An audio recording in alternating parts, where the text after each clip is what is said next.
Hello everyone, this is Clossi, and today we're going to be checking out this one space low pincer for double digit Qs. So this one space low pincer is actually a very tricky move to use at this level.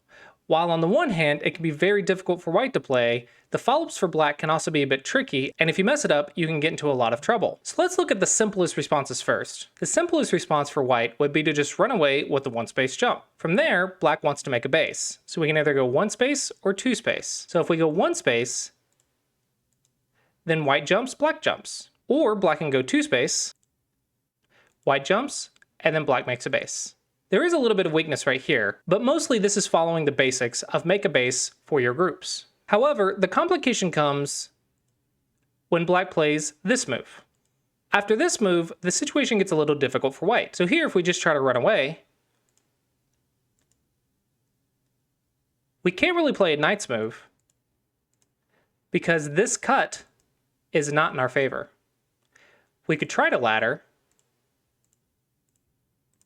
but it goes right into the black stones.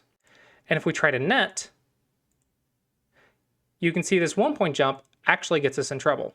So back here, we actually have to push one more and then play our knight's move. That way the cutting stone is a net. However, even after we play a net, there's still one more problem. Black can play this peep and then cut through our group. But if black tries this, black also has a problem. White pushes, black blocks, white pushes, black plays here.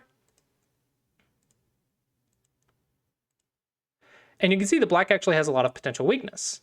However, these two white stones are still dead. While they can be squeezed, this is not something that's super friendly at this level.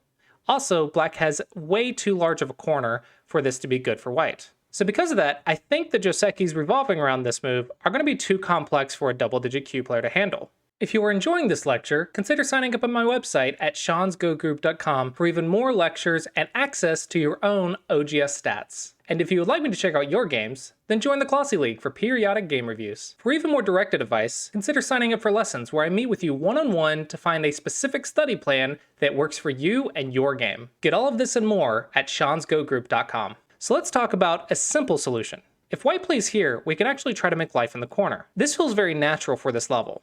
So for black, we usually want to surround like this, and white easily makes a good amount of eye space to make life here. This is also not too bad for black, since black gets a lot of influence. There is another option for black though, that makes this a little bit more complicated, but hopefully easy enough for us to handle. If black plays right here, then this can get a little bit tricky. The simplest move is for white to descend, black blocks, white plays the tiger's mouth, black extends, and white runs away with this knight's move. Of course, we want to check the cutting points. And you can see that black cannot cut. So instead, black will make a base, and now this stone might be a little bit weak, so white could attack it right now or attack it later. If black chooses to make a base on this side, then white will have some nice surrounding moves over here, and then white can play elsewhere first. Another trickier sequence that some double-digit Qs can handle, but others may not. So if it works for you, play it, but if not, just go for the simpler one of descend. So white can actually play here. This is a little bit complicated, but hopefully we'll be able to understand it very simply. The first thing we have to do is check our cutting points. Black cuts, we connect, black extends, and now it looks like our stone is dead. But actually, it's okay for white.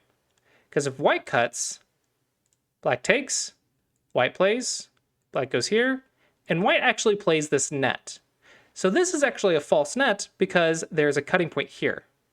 And if we try to save it, then black can escape or capture us on the edge. But actually, the trick is to simply connect, black takes, and we can connect right here and we're actually out. So there's actually another move in this sequence that can make it a little more difficult for black to play. So instead of cutting immediately, we can actually descend first. Now, if black plays, white cuts, black captures, black only has one eye in the corner. And now, instead of playing the squeeze tactic, we might just decide to save the stone, and black is locally dead in the corner. So all we have to do is stay alive on the outside. However, in this position, black actually has a different move. If black simply connects and protects their cutting point, white captures the cutting stone. Now black can actually make a base, white runs away, make a base. Now it feels like white's actually at a little bit of a loss, but it's still playable simply because we're mostly alive and we're out. So again, we're not trying to play perfectly, we're trying to find easy to follow variations for double-digit Q. There is one more cutting point we need to look at though. If black plays right here, we connect, now there's potential cuts in this area. So let's check if black cuts. We're actually cut off so we cannot connect, and if we cut, then black can escape right here. But actually, this is not too bad, because now we Atari, black connects, and we push black to the edge, and you can see that black has 1, 2 liberties, and white has 1, 2, 3 liberties. So black cuts right here, white connects, and black makes the good ice shape, and you can see white has killed these 3 black stones. So this is actually very playable for white. Instead, after we play this Atari, black should connect. Now white has 2 options. White can make immediate life in the corner, and take the initiative to go somewhere else first, or white can choose to connect, and black can choose to surround white.